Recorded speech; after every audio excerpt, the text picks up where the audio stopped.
Small और mid cap पर भी आपका व्यू समझना चाहेंगे कि मार्केट में इतनी अनसर्टेनिटी के बीच में जिस तरीके से परफॉर्मेंस यहाँ पर हमें देखने को मिला है, क्या स्ट्रेटेजी आगे की लिए होनी चाहिए? जी। देखिए, पिछले कुछ समय से हम देख रहे हैं कि स्मॉल कैप बाजार को आउट परफॉर्म कर रहा है। मिड कैप ने बहुत हम्म। ज्यादा रिटर्न नहीं दिया, लेकिन स्मॉल कैप के रिटर्न्स बहुत अच्छे हैं। अब मेरा ये हम्म। मानना है कि अब यहाँ से मिड कैप भी इस रैली को कैचअप करेंगे और वहां पैसा बहुत अच्छा बनेगा। तो कोई भी मिड कैप जो जिनका अच्छा वेटेज है, जिनके चार्ट स्ट्रक्चर पॉजिटिव हैं, आप उनको लेकर के रखिए। आने वाला समय मिड कैप के लिए बहुत अच्छा आ रहा है। ठीक है, अगर मैं आपसे जानना चाहूँ सर, कोई ऐसे 3 शेयर जो कि हम करंट लेवल से ऐड करके चल सकते हैं, तो आपकी रिकमेंडेशन, आपके टॉपिक्स क्या रहेंगे? देखिए, एक स्टॉक है अजमेरा रियलिटी। हमने देखा है कि पिछले कुछ समय से रियलिटी स्टॉक्स बहुत अच्छे चल रहे हैं। अभी 135 के आसपास हम्म। का भाव है। अभी ये बहुत छोटी सी रेंज में चल रहा है। अगर इसने 140 41 के लेवल निकाल दिए तो मैं उम्मीद कर रहा हूँ कि ये बहुत अच्छे लेवल आने वाले दिनों में ऊपर के दिखाएगा। नीचे में 125 का स्टॉप लॉस लगा लीजिएगा। पर जो बाय ट्रिगर होगा वो 140 के ऊपर ही होगा। दूसरा एक स्टॉक हम्म। है इथॉस। मैंने एक्चुअली आज सुबह भी अपने क्लाइंट्स को दिया है, पर अब थोड़ा सा चल गया है। अगर लोअर लेवल पे मिले तो वहां भी पोजीशन इसमें बनाई जा सकती है। 2500 के आसपास बाय करेंगे और 2350 का स्टॉप लॉस। टारगेट रहेगा 2700 रुपए का। 2700 के टारगेट्स के लिए, ठीक है। इथॉस और अजमेरा रियलिटी, अगर हम अजमेरा रियलिटी की बात करें, 135 के भाव पर ट्रेड हो रहा है, 0.25% के अपसाइड के साथ में, और अपने हाइस के आसपास से ट्रेड होता हुआ नजर आ रहा है। इसके अलावा इथॉस की बात करें तो 2615 के लेवल पर ट्रेड हो रहा है, 5.54% के अपसाइड के साथ। अर्ली ट्रेड में अच्छी तेजी बनती हुई इसमें नजर आ रही है। सर, यहाँ पर बाय जो करना है 25 के आसपास करना एक्चुअली हमने आज सुबह इथॉस। अपने क्लाइंट को सुबह रिकमेंड किया 2500 के आसपास। इंट्राडे जी। में अच्छा खासा मूव आ गया है। अगर आपको डाउन साइड मिलता हम्म। है तो प्ले कीजिएगा, नहीं तो अवॉइड कर देंगे। और दूसरे स्टॉक्स अभी शो के दौरान अगर दिखता है तो मैं अपडेट दे दूंगा आपको।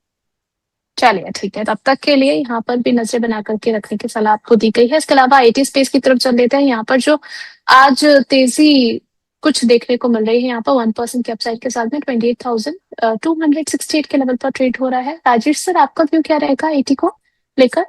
देखिए, आईटी पे जो हम सोच रहे थे कि जो उनका बहुत ज्यादा बुरा समय था, शायद वो धीरे हम्म। धीरे खत्म हो रहा है। कहते हैं अंधेरी गुफा में एक छोटी सी उजाले की किरण दिख रही है, लेकिन वो किरण हम्म। कितनी दूर है वो देखना पड़ेगा। लेकिन हाँ, इतना जरूर है कि शायद जो वर्स्ट था वो अब खत्म हो गया है। धीरे धीरे 1 क्वार्टर 2 क्वार्टर लगेंगे, कंपनियां अब ट्रैक पे वापस आ जाएंगी। तो अगर किसी को वैल्यू पिकिंग करनी है, पर वैल्यू पिकिंग के अंदर हम्म। आपको जो आपका एक्सपेक्टेशन इतना नहीं होना चाहिए कि आपने आज लिया और आपको 1 क्वार्टर में 30-40% का रिटर्न मिल गया। मतलब अब धीरे हम्म। धीरे आपको मोर देन एफडी रिटर्न मिल जाएंगे और अब रिस्क रिवॉर्ड थोड़ा बेटर हो रहा है। तो लोअर लेवल पे पैनिक में आईटी में थोड़ी पोजीशन ली जा सकती है। अपने पोर्टफोलियो का 4-5% का एक्सपोजर लेंगे तो ठीक रहेगा। ठीक है। इसके अलावा क्रूड की तरफ भी आ जाते हैं। इसमें जिस तरीके की अपसाइड हमें देखने को मिल रही है, सर क्या फर्दर ये तेजी जो है वो कंटिन्यू रहेगी? क्रूड ऑयल अभी करीब 5% ऊपर दिखा रहा है। हम्म। देखिए, क्रूड पे एक लेवल आप ध्यान में रखिए, 73-75। 75, ठीक है। ये लेवल 73-75 के लेवल अगर आते हैं तो ये मार्केट में रेजिस्टेंस का काम करेगा। इतना इजीली बाजार इसको क्रॉस करके ऊपर नहीं जाएगा। तो अगर 73 हम्म। 75 के आसपास आता है या 7400 के आसपास मिलता है तो वहां एक बार शॉर्ट पोजीशन बनाई जा सकती है 7500 के स्टॉप लॉस के साथ। मैं उम्मीद कर रहा हूं कि काउंटर आने वाले दिनों में दोबारा से 6900 देन 6850 के लेवल दिखा सकता है। ठीक है। क्रूड में 73 और 75 का लेवल काफी ज्यादा इंपॉर्टेंट है। ऐसे भी सर, जितने भी ऑयल स्टॉक्स हैं उस पर आपका व्यू क्या रहेगा? पहले भी हमने इसके बारे में बातचीत की है। पोर्टफोलियो में क्या अभी भी इनको कुछ गुंजाइश है यहाँ पर रखने की, या फिर निकल जाना ही बेहतर स्ट्रैटेजी है, इस तरीके से कैपिटल को थोड़ा सा सेव करें? देखिए, निकलने की तो सलाह नहीं है। अगर आप इसमें पोजीशन बनाना चाहें, एक बार हम्म। इनके रिजल्ट आने दीजिए। क्वार्टर के रिजल्ट जब आ जाएंगे हम्म। तो शायद कंपनी, जो मैं आपको पहले भी कहा था, लॉस बुक करेंगी इस हम्म। बार। पिछले बार जो जी। का तेल ऊपर गया था, तब आप वहां इसमें पोजीशन बनाएंगे तो आने वाले दिनों में ठीक ठाक रिटर्न देखने को मिलेगा। इसमें हमारी टॉपिक रहेगी आईओसी और एचपीसीएल, हिंद पेट्रो। आईओसी और एचपीसीएल, ये दो टॉपिक ऑयल स्टॉक्स में लेकर के रहेंगे। चलिए ठीक है, इसके अलावा बढ़ चलते हैं कुछ और खबरों की तरफ। यहाँ पर पेस डिजिटेक की बात करें तो पेस डिजिटेक की सब्सिडियरी लीनिएज पावर ने बॉन्डेड रिन्यूएबल एनर्जी के साथ एक एग्रीमेंट साइन किया है और इस डील के तहत company battery energy shorter system की सप्लाई करेगी। यही खबर हमने जो है वो एग्रीमेंट इनका जो है, इससे पहले भी हमने देखा कि खबर और देखने को मिली थी पावर ग्रिड के साथ। क्या व्यू रहेगा सर आपका पेस देखिए डिजिटेक को लेकर? पेस डिजिटेक ये एक्चुअली काउंटर 222-23 के ऊपर जा नहीं रहा है, वहां जाकर के थोड़ा अटकता है और फिर वापस नीचे आ जाता है। तो अगर हम्म 222 के ऊपर की क्लोजिंग देगा तो मैं उम्मीद कर रहा हूँ फिर काउंटर आपको ऊपर में 230-32 तक के लेवल दिखा देगा। नीचे में सपोर्ट इसका हम्म 200 रुपए का है। तो जितना 200 रुपए के हम्म आसपास खरीदेंगे तो आपका स्टॉप लॉस छोटा बैठेगा 195। और ऊपर में अगर बाइंग करते हैं तो आप थोड़ा सा फंसने का डर रहेगा, क्योंकि 21-22 से वापस काउंटर नीचे घूम जाता है। तो रेंज में चल रहा है, या तो 22 के ऊपर निकल जाने दीजिए या फिर 200 के आसपास मिलेगा तब लेंगे। ठीक है। इसके अलावा एलटी फाइनेंस पर आपका क्या व्यू रहेगा सर? जून क्वार्टर काफी ज्यादा मजबूत रहा है, रेवेन्यू में भी ग्रोथ माफ कीजिएगा देखने को मिली है, नेट प्रॉफिट भी देखे तो उसमें 28% का जंप है।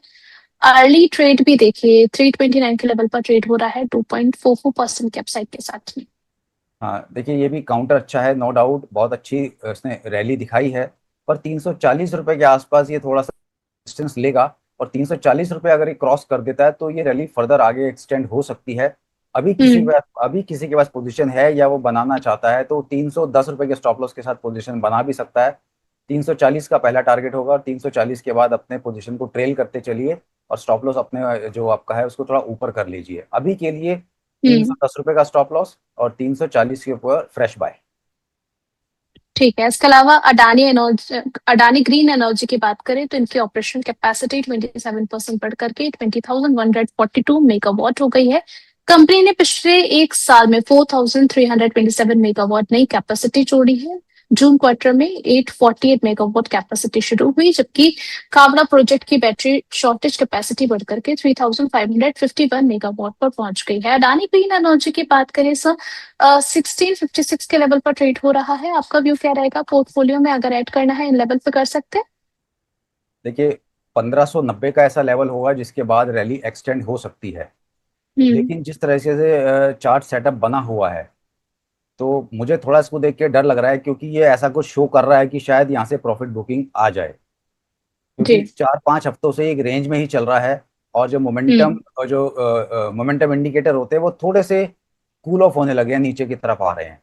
तो अगर तो हम्म 1590 के ऊपर सस्टेन करता है, रैली बढ़ती है तब तो ठीक है। अदरवाइज यहाँ प्रॉफिट बुकिंग देखने को मिल सकती है और काउंटर लोअर लेवल पे 1400 1450 तक आ सकता है। तो थोड़ा सा यहाँ पे कॉशियस रहिए, स्ट्रिक्ट स्टॉप लॉस रखिए। पर यह चार्ट स्ट्रक्चर पॉजिटिव है। अगर किन केस 1300 के आसपास मिलता है तो बहुत अच्छा बाय बन जाएगा। हम्म अच्छा सर, अडानी ग्रुप की बात करें तो नो डाउट इनके कई सारे काउंटर्स ने काफी अच्छा परफॉर्म किया है अपार्ट फ्रॉम एटीएच रियल। आपका नजरिया अगर मैं आपसे कहूँ कि दो तीन स्टॉक पिक करने हैं अडानी ग्रुप से लेकर के, तो पोर्टफोलियो में जिन्हें आपने जगह देनी? अब अडानी एनर्जी सॉल्यूशन की अगर मैं बात करूं तो उसका भाव अभी चल रहा है करीब 1657 रुपए। ये चार्ट हम्म स्ट्रक्चर और अडानी ग्रीन वगैरह के मुकाबले में थोड़ा पॉजिटिव है। कोई भी डिक्लाइन 1540 1550 मिलती है तो बाइंग करेंगे। ऊपर में 2000 से भी ऊपर के लेवल देखने को मिल सकते हैं। चार्ट स्ट्रक्चर पॉजिटिव है। लॉन्ग टर्म किसी का नजरिया है तो 1400 का स्टॉप लॉस लगा के चलना है, किसी भी डिक्लाइन पे बाय। ठीक है।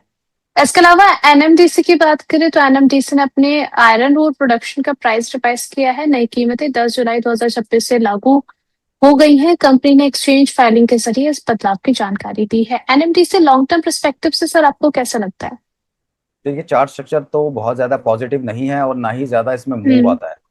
अब ये हम्म काउंटर अगर आपको 82 के नीचे क्लोज करेगा तो एक बहुत अच्छा ब्रेक डाउन दे देगा।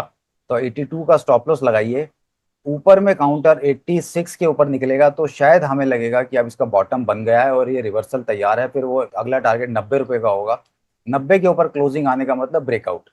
एट्टी हम्म सिक्स के ऊपर क्लोजिंग आने का मतलब कि रिवर्सल ले रहा है। और 90 का मतलब फिर ब्रेकआउट है। स्टॉप लॉस अभी या बाद की जो भी पोजीशन बनाएंगे दोनों के लिए स्टॉप लॉस 82 का ही रखेंगे।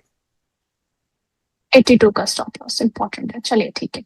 इसके अलावा बढ़ चलते हैं आज के कुछ गेनर्स और लूजर्स की तरफ में। आज के अर्ली ट्रेड में कौन कौन से शेयर्स हैं जहां पर हमें बढ़त आती हुई नजर आ रही है, एक एक करके जरा स्क्रीन पर लेकर के आइएगा और राजेश सर से भी समझेंगे कि उनका नजरिया क्या बन रहा है। सबसे पहले टीसीएस की बात करें, इसमें तेजी देखने को मिल रही है। 2.71% के अपसाइड के साथ कामकाज करता हुआ नजर आ रहा है। एचसीएल टेक के भी आज नतीजे आने हैं। यहाँ पर भी आज अर्ली ट्रेड में ऑलमोस्ट 1% की तेजी देखने को मिल रही है। ONGC, Tech Mahindra, NTPC. सबसे पहले यहाँ पर एचसीएल टेक को लेकर के सर आपको एक शॉर्ट आंसर में जानना चाहूंगी कि क्या किया जाए एचसीएल टेक में, क्योंकि आज नतीजे भी हैं। HCL में अगर किसी को पोजीशन बनानी है तो देखिए बिल्कुल ये ब्रेकआउट के खड़ा हुआ है 1190। अगर 1190 के ऊपर आज क्लोजिंग मिल जाती हम्म। है तो फिर इसको कैरी करके उसमें लॉन्ग पोजीशन बना करके कैरी किया जा सकता है। 1120 का स्टॉप लॉस रहेगा और ऊपर में 1260 एंड देन उसके बाद 1350, ये दो लेवल ऊपर को फिर ओपन हो जाते हैं। तो 1290 की हम्म। क्लोजिंग, 1190 के आज के ऊपर की क्लोजिंग पे ध्यान रखना बहुत इंपॉर्टेंट है। इसके ऊपर की क्लोजिंग काफी स्ट्रांग है। ठीक है, इसके अलावा टेक महिंद्रा के बारे में बात कर लेते हैं। 1463 के लेवल पर चल रहा है, आधे % से ज्यादा की तेजी। यहाँ पर इनका जो बिजनेस देख रहे हैं सर, उसमें एक अच्छा वो काफी इंप्रूव होता हुआ नजर आता है। एसयूवी की काफी डिमांड भी है मार्केट में। इन लेवल्स पे टेक महिंद्रा इंप्रेसिव है।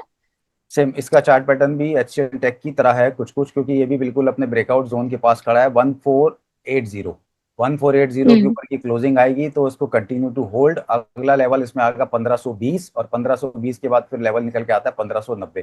स्टॉप लॉस फिर हम्म। बनेगा 1390 का। चल, इसके अलावा एनटीपीसी का चार्ट जरा लेकर के आइएगा। 346 के भाव पर चल रहा है। 0.49% की अपसाइड दिख रही है इसमें। एनटीपीसी सर, इसमें क्या रणनीति होनी चाहिए? देखिए चार्ट स्ट्रक्चर तो वीक है हम्म। बिल्कुल, आप कह सकते हैं अपने सपोर्ट के पास खड़ा है। 340 का सपोर्ट है। 340 के हम्म। नीचे काउंटर और नीचे जा सकता है। हायर लेवल पर अगर 356 360 मिलेगा तो वहां इसको बेचने की ही कोशिश करो। अभी ऐसा स्ट्रक्चर नहीं है कि इसको बाय करके बहुत ज्यादा पैसा बन जाए, क्योंकि इसका हम्म। जो पिछला टॉप बना है वो 362 के आसपास है। तो हम्म। 362 के ऊपर क्लोजिंग करेगा तब हम ये समझेंगे कि ये इसका ट्रेंड रिवर्स हुआ है। अदरवाइज अभी ये काउंटर सेल ऑन राइज का है, तो अवॉइड कर देंगे तो बेटर है। अवॉइड करना बेहतर रहेगा। चलिए ठीक है।